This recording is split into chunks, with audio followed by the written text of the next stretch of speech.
Hello दोस्तों, आपका स्वागत है हमारे यूट्यूब चैनल पे। आज हम पढ़ने वाले हैं क्लास 8 का अध्याय नंबर 8, जिसका नाम है बल तथा दाब। ठीक है, थोड़ा मैं नज़दीक कर लेता हूँ ताकि आपको समझ में आएगी। कक्षा 7 में आप सीख चुके हैं कि वस्तुएं गति कैसे करती है। ठीक है, क्या बता सकते हैं हम यह कैसे निश्चित करते हैं कि कोई वस्तु दूसरी वस्तु से अधिक गतिशील है। ठीक है, ये कैसे हम लोग निश्चित करते हैं।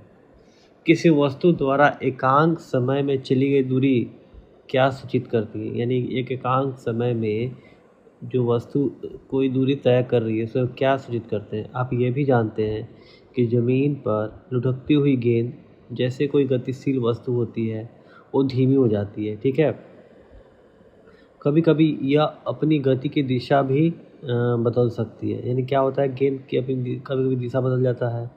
यह भी संभव है कि गेंद धीमा हो जाए, अपनी दिशा बदल भी ले। क्या आपने कभी सोचा है कि गतिशील वस्तु धीमी या तेज कैसे हो जाती है, या अपनी गति की दिशा कैसे बदल लेती है। ठीक है, तो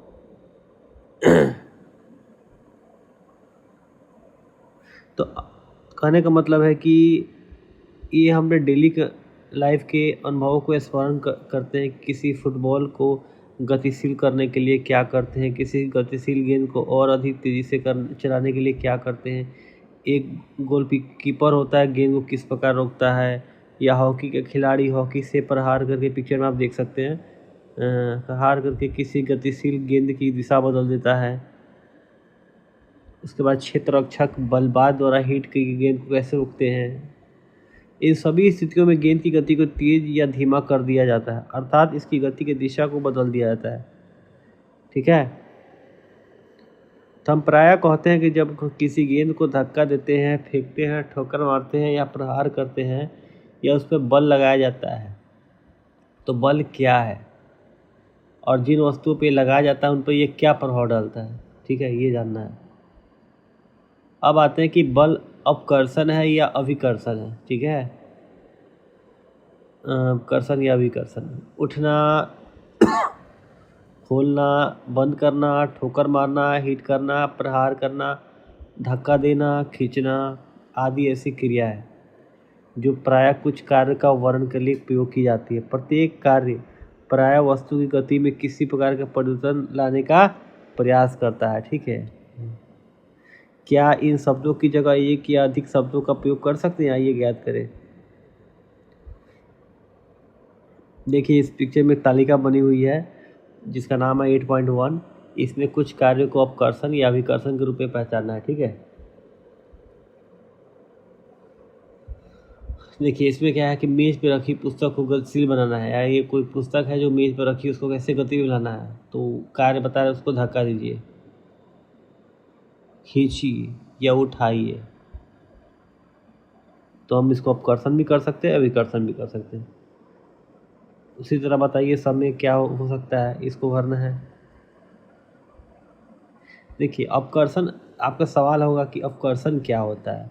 अपकर्षण खींचना को कहते हैं, मतलब अपकर्षण में धक्का देना, सॉरी। प्रत्येक कार्य को अभिकर्षण मतलब खींचना, अभिकर्षण मतलब खींचना होता है अपनी तरफ, और अपकर्षण मतलब धक्का देना, धक्का देना, अर्थात दोनों के रूप में व्यक्त किया जाता है। ठीक है, क्या हम इसे निष्कर्ष निकाल सकते हैं कि किसी वस्तु को गति में लाने के लिए उसे धक्का देना या खींचना पड़ता है। तो विज्ञान में किसी वस्तु पर लगने वाले धक्के यानी अभिकर्षण या खिंचाव यानी अपकर्षण, यानी अपकर्षण को हम लोग क्या कहते हैं, बल कहते हैं।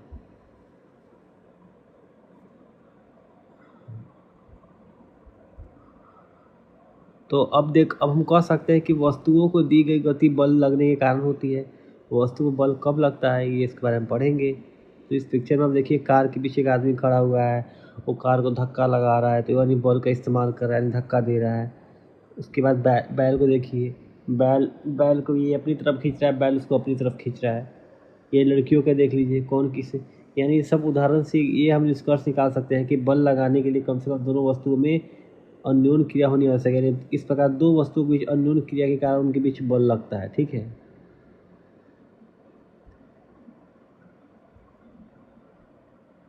क्या आपने कभी रस्सा खेल देखा है?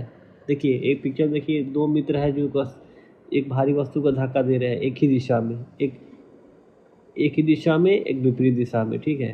एक दिशा में देखिए तो लगा रहा है, ये आगे दे रहा है, ये पीछे, ये उसके सामने कर रहा है। तो आपने रस्सा खेल देखा होगा। खेल में दो टोलियाँ एक रस्से को विपरीत दिशा में खींचती है। दोनों टोलियों के सदस्य रस्सी को अपनी दिशा में खींचने का प्रयास करते हैं। ठीक है। जैसे आप देख रहे हैं पिक्चर में कि ये अपनी तरफ खींच रही है, ये अपनी तरफ खींच रही है। ठीक है। लेकिन रस्सा बिल्कुल नहीं खींच सकता है। जो टोली अधिक बल लगाती है वही खेल में विजय होती है। यानी किसी वस्तु पे एक ही दिशा में लगाए गए बल जुड़ जाते हैं। ठीक है। यदि किसी वस्तु पे दो बल विपरीत दिशा में कार्य करते हैं तो उस पर लगने वाला बल दोनों बलों के अंतर के बराबर होता है।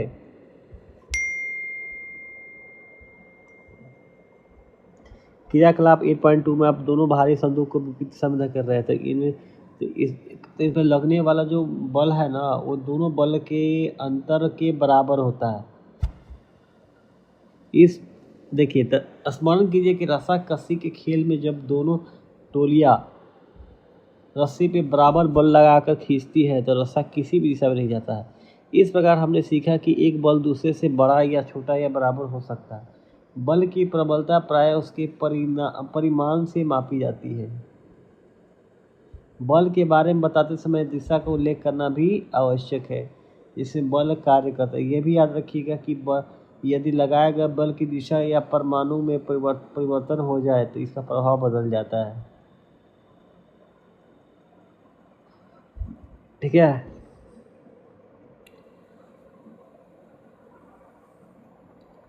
बल वस्तु की गति की अवस्था में परिवर्तन कर सकता है। ठीक है। बल वस्तु की गति की अवस्था में परिवर्तन कर सकता है। अब हम ज्ञात करें किसी वस्तु पर बल लगता है तो क्या होता है।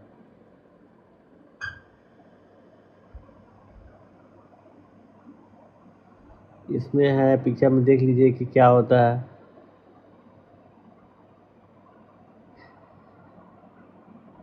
इस पिक्चर में दे रहा है कि जैसे आप फुटबॉल खेलते हैं तो जब पेनाल्टी किक मिलता है तो खिलाड़ी गेंद पे बल लगाता है। तो किक लगने से पहले बॉल तो क्या था, आराम विराम अवस्था में था, उसकी चाल भी शून्य थी। लेकिन जैसे खिलाड़ी ने गेंद को गोल की ओर गति प्रदान किया तो मान लीजिए जो गोलकीपर था गोल बचाने के लिए गेंद पर झपटता है, उछलता है। इस क्रिया द्वारा गोली जो होता है ना, गोलकीपर, वो गतिशील गेंद पर बल लगाने का प्रयत्न किया और उसके द्वारा लगाया गया बल गेंद को रोक सकता है या उसको विक्षेपित कर सकता है और गोल होने से बचा सके। यदि गोलकीपर गेंद को रोकने में सफल जाता है तो उसकी चाल शून्य हो जाती है। यानी ये जो निष्कर्ष सुझाते हैं किसी वस्तु पर लगाया गया बल द्वारा उसकी चाल बदली जा सकती है। यदि लगाया गया बल की गति की दिशा में है तो वस्तु की चाल बढ़ जाती है।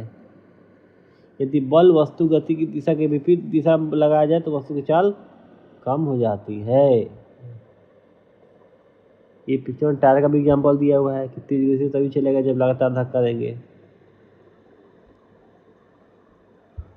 तो इस तरह हम लोग सीखे आज। इस मेन पॉइंट है कि बल द्वारा किसी भी वस्तु की गति की अवस्था में परिवर्तन लाया जा सकता है। गति की अवस्था के बारे में क्या दिया हुआ है? किसी वस्तु की गति की अवस्था का वर्णन उसकी चाल या गति की दिशा से किया जाता है। विराम अवस्था को शून्य चाल की अवस्था माना जाता है। कोई वस्तु विराम अवस्था अथवा गतिशील में हो सकती है, दोनों ही इसकी गति की अवस्था होती है। तो ये हम लोगों ने पढ़ा कि बल किसी वस्तु की आकृति में भी परिवर्तन कर सकता है। ये पिक्चर में देख सकते हैं कि एक प्लेट लिया गया है, उसमें आटा को गूंथा गया है, फिर बल कैसे इसमें लगा है, हाथ से नीचे होकर दबा रहे हैं उसको हम, तो इसमें परिवर्तन भी हो रहा है ना, आटा का रूप रंग परिवर्तन हो रहा है। ठीक है। एक और बात है, जब आप अपने हथेली के बीच एक फूले हुए गुब्बारे को रखकर दबाते हो तो क्या होता है? गूंथे हुए आटे की लोई को बेल कर जब चपाती बनाते हैं तो उसकी आकृति पर क्या प्रभाव पड़ता है। जब आप मेज पर रखी किसी रबड़ की गेंद को दबाते हैं तो क्या होता है। इन सभी एग्जाम्पल में हमने देखा कि किसी वस्तु पर बल लगाने से उसकी आकृति में परिवर्तन होता है। आपने इतना सारा क्रियाकलाप देख लिया है तो आप समझ गए होंगे कि बल क्या करता है। बल किसी वस्तु को विराम अवस्था से गति में ला सकता है। बल गतिशील वस्तु के चाल में परिवर्तन कर सकता है। बल क्या कर सकता है, गतिशील वस्तु की दिशा में परिवर्तन कर सकता है। वस्तु की आकृति में भी परिवर्तन ला सकता है। यानी कोई वस्तु बिना बल लगाए अपने आप में गति नहीं आ सकती, अपने आप दिशा परिवर्तित नहीं कर सकती है, उसका आकृति में परिवर्तन नहीं हो सकता। ये सब बल लगने के कारण ही होता है। अब आते हैं संपर्क बल क्या होता है। क्या आप मेज पर रखी किसी पुस्तक को बगैर छुए या धकेले उसको उठा सकते हैं। क्या बगैर पकड़े पानी की किसी बाल्टी को उठा सकते हैं। सामान्यतः किसी वस्तु पर बल लगाने के लिए आपके शरीर का वस्तु के साथ संपर्क होना चाहिए। संपर्क किसी छड़ी या रस्सी की सहायता से भी हो सकता है। जब हम किसी वस्तु को अपने विद्यालय की बस्ते को धकेलते हैं या पानी की बाल्टी को उठाते हैं तो बल कहाँ से आता है। बल हमारे शरीर की मांसपेशियों द्वारा लगता है और हमारी मांसपेशियों की क्रिया से लगने वाले बल को हम लोग पेशीय बल कहते हैं। अब पशु वाला भी देख लीजिए। पशु से भी क्रियाकलाप हमारा दैनिक जीवन का क्रिया काम करने के लिए उपयोग किया जाता है। वे पेशीय बल का उपयोग करते हैं। देख रहे हैं, पशुओं का पेशीय बल देख लीजिए कितना बेचारा सहता है। अनेक कठिन कार्यों करने के लिए उपयोग किया जाता है। पेशीय बल तभी लगाया जा सकता है जब पेशियां जब किसी वस्तु के संपर्क हो, इसलिए संपर्क बल कहते हैं। अब आते हैं घर्षण क्या होता है। देखिए, घर्षण होता है कि वस्तुओं की गति की अवस्था में परिवर्तन के कारण घर्षण बल होता है। फर्श तथा गेंद की सतहों के बीच लगने वाला घर्षण बल ही गतिशील गेंद को विराम अवस्था में लाता है। इस प्रकार पानी और नाव की सतह के बीच में घर्षण खेलना बंद करने में नाव को रुकता है। घर्षण बल सभी गतिशील वस्तुओं पर लगता है। इसकी दिशा हमेशा गति की दिशा के विपरीत होती है, क्योंकि घर्षण दो सतह के बीच संपर्क के कारण उत्पन्न होता है, इसलिए संपर्क बल का उदाहरण है। अब इसके बाद हम लोग पढ़ते हैं चुंबक के बारे में। बता रहा है कि क्या बेलों पर रखा चुंबक दूसरे चुंबक का समीप लाने पर गति करने लगता है। क्या यह सदैव समीप आने वाले चुंबक की दिशा में गति करता है। ये प्रेक्षण क्या सुझाते हैं। क्या इसका अर्थ यह है कि चुंबक के बीच कोई बल कार्य कर रहा है। कक्षा 6 में हम सीख चुके हैं कि दो चुंबक के समान ध्रुव एक दूसरे को प्रतिकर्षित करते हैं तथा असमान ध्रुव एक दूसरे को आकर्षित करते हैं। दो वस्तुओं के बीच आकर्षण या प्रतिकर्षण को खींचने और धक्का देने के रूप में देखा जा सकता है। क्या चुंबक के बीच लगने वाले बल देखने के लिए इनको संपर्क में लाना पड़ता है। एक चुंबक दूसरे चुंबक पर बगैर संपर्क में आए बल लगा सकता है। चुंबक द्वारा लगाया गया बल असंपर्क बल का उदाहरण होता है। कि इस प्रकार चुंबक द्वारा किसी लोहे के टुकड़े पर लगाया गया बल असंपर्क बल होता है। ठीक है, ये पिक्चर में आप देख सकते हैं चुंबक का क्या रोल किया गया है।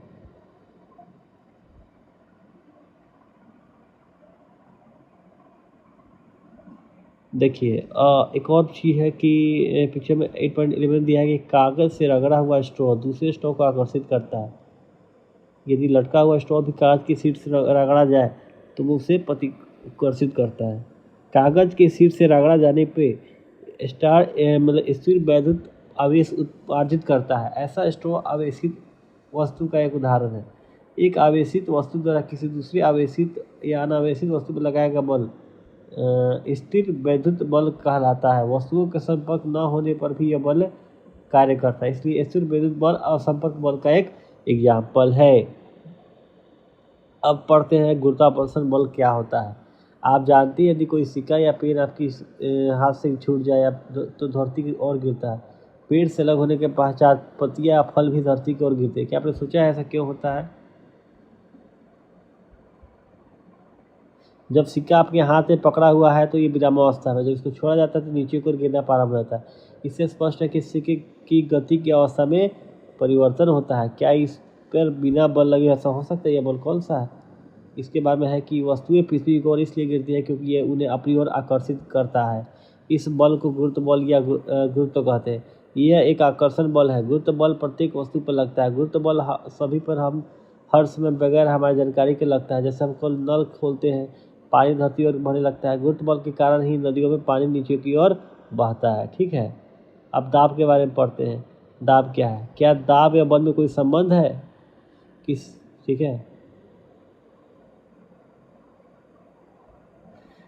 इसमें दिया हुआ कि अब मैं समझ में आया, कुलियों को जब भारी बोझ उठाना होता है वे अपने सिर पर एक कपड़े को गोल लपेट कर क्यों रखते हैं। इस प्रकार वे अपने शरीर से बोझ के संपर्क क्षेत्रफल को बढ़ा देते हैं और उनके सिर पर लगने वाला दाब कम हो जाता है, वे बोझ का आसानी से उठा सकते हैं।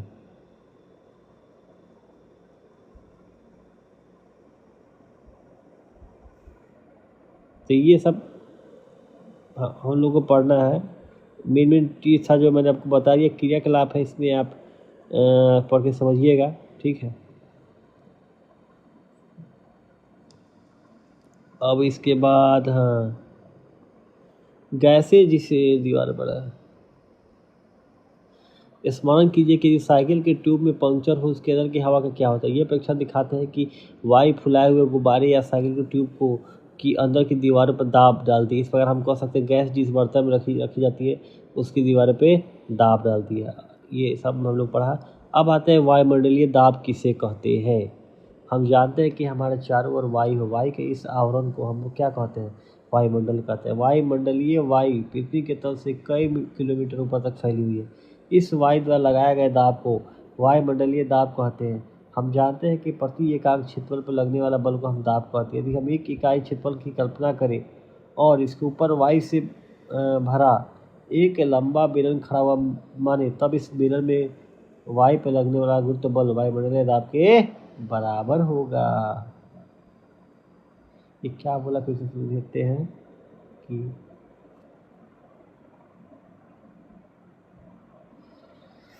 हाँ, अब ये सब हम लोगों ने पढ़ा कि वायुमंडलीय दाब के बारे में। अब है कि इसमें अब कहानी है।